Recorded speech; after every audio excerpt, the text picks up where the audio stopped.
Hey, and this is Jessica with No Bullshit Reviews, and today we're going to be talking about Alice in Wonderland. Now, as I understand it, these are books. Come on, it's not like, rare knowledge. It is books. I didn't know there was more than one. I never watched Alice in Wonderland, or if they had a cartoon or a book, never read it. So I came into this totally blank, only knowing that I wanted to see Mia Wasikova in a movie. That's the only reason I came. That bitch. Well, let me stop because I think she's amazing. Anyway, she plays Alice, by the way.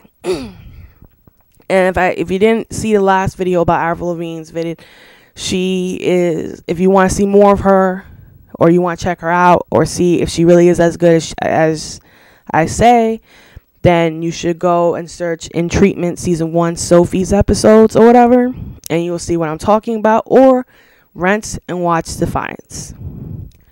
Anyway, so let's list down the stars that are in this movie that I know of.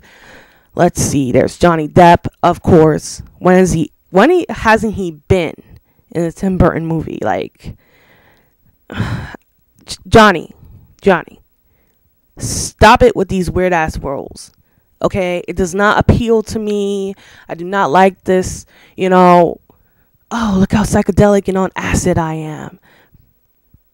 And I like Public Enemies, shit like that, like, be serious. Give me a reason to, like, fucking lust after you. Don't dress up as a fucking crazy ass clown on acid.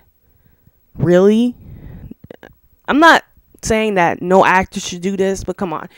After seeing Johnny Depp as Edward Scissorhands and Sweeney Todd and the Mad Hatter, it's like he becomes unattractive. Each role just takes off a notch, at least for me, because it's just weird. I mean, come on, who can take the image of Edward Scissorhands out of their minds?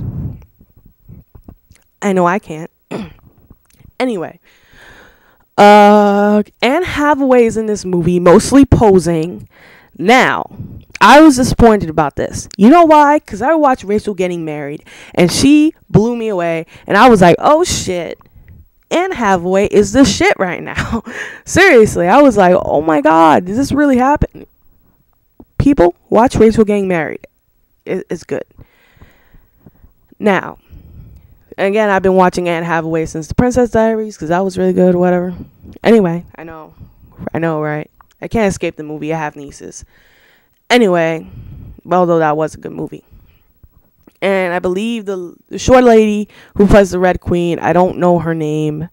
I don't know if I should know her name, but yeah. Let's see, Mia Wasikova, Johnny Depp. All right. And also, I'm sure there's a collection of people who play the CGI characters, who did a great job of bringing to life these characters. Now let's just round this up straight through with the story, just, for most of us that don't know. Now, my comments on this review, there will be spoilers or whatever, so if you don't want to hear that, then, might as well turn it off now, but I'm not sure as I'm really wrecking anything. And also for you, I know there might be some hardcore Alice in Wonderland fans, and I'm not trying to offend you. I do not know the subject matter as well as you probably do, but this is just from a fresh mind, because I know I get pissed off when I read something and people don't know what the fuck they're talking about, and don't get pissed off with me. I didn't read it, hit me or something, I don't know. Anyway, so as I understand it, it's several books, and we come into Alice's life when she's 20, I think. No, we start off knowing that she's, been going into Wonderland since she was a little kid. Father's dead, and she decides that, well, she doesn't decide, it's more like an arranged marriage, like back in the day. I think it's like, what, in the 1800s or something? I don't know. So anyway, she's a little rebellious, not wanting to wear a corset or bustier, whatever the fuck it was. And then she meets her ugly ass, basically comic relief sort of husband to be, and she really is kind of, there on the matter that she doesn't want to conform, but she doesn't have the guts to say, no to these things that she doesn't want to conform to. So he asks her to marry her in front of everybody, and she runs away. She does this several times in the movie, and I don't understand why Tim Burton has to resort to her running away. Can't think for anything she should do. She should just run away. That's convenient. So she runs away. She follows a rabbit that looks like nothing else in this world, and the whole time you're thinking, damn, she must be tripping on something. I would be thinking I'll be tripping on something if I saw a fucking rabbit like that. So anyway, she follows the rabbit. Okay, I'm going to follow the rabbit. Okay. And she falls through the hole. Long sequence of her falling through that hole. Kind of unnecessary. But it was all visual and it was great. Whatever. I liked it. And so there's all these different things like drink me. And it kind of starts off really slow with this. It's really slow. But then it picks up. Because they tell you right away what the goal is. Which is for her to slay this thing. This big ass thing. And so if you're a girl, it piques your interest. You're like, oh yeah, cool, girl power.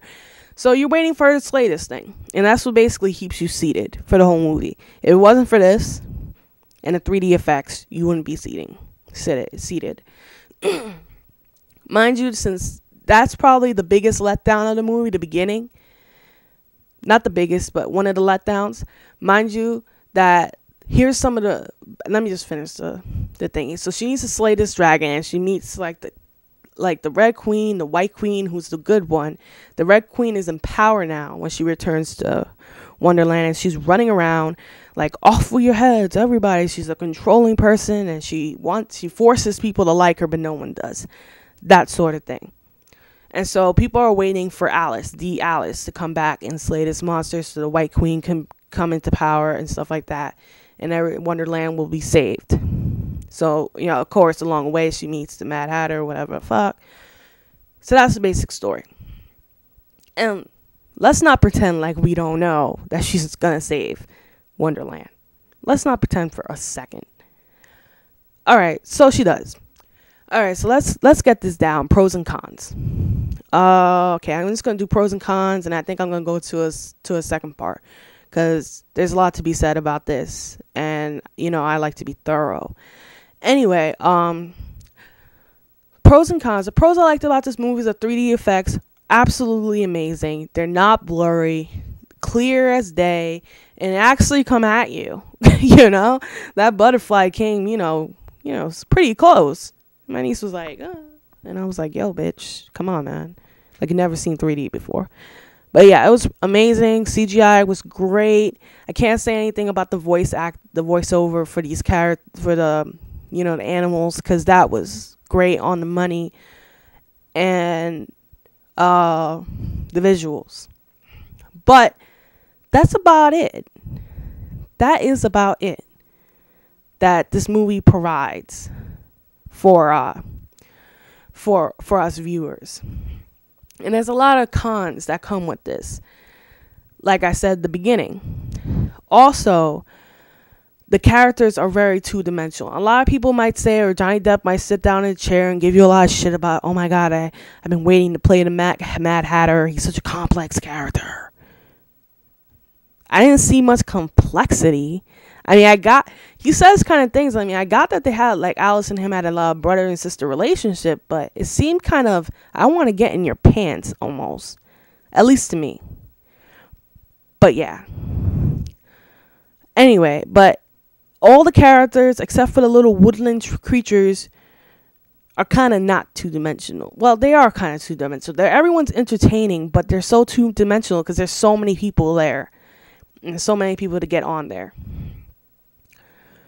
But the only three-dimensional character was actually the villain, the Red Queen.